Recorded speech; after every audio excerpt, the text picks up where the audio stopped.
मिसरे निकाल जो बनी लाले लाल देख ली दीदी तो हो जाई बवाल जीजा हो जाई बवाल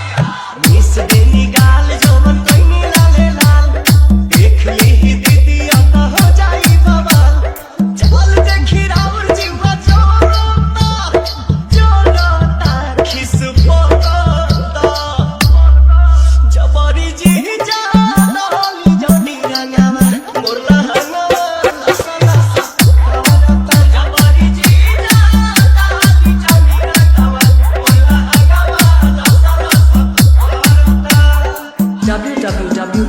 www.djakashbabu.in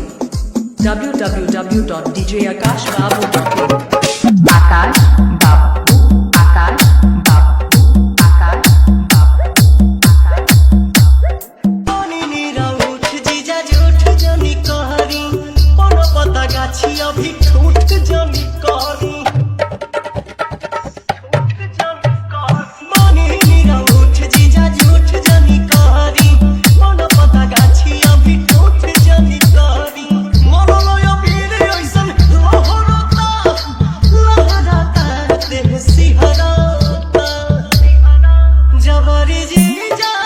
डाली जनी रंगामा मोरला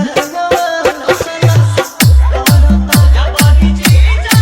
डाली जनी रंगामा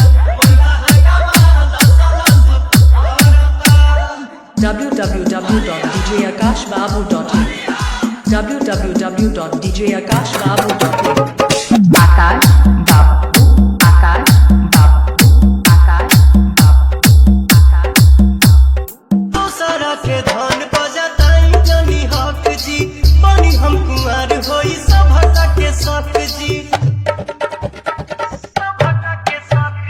दूसरा के धन बजताई जनी हक जी बनी हम कुंवर होई सभटा के शक जी अवंती पर छोटे पीछा करोता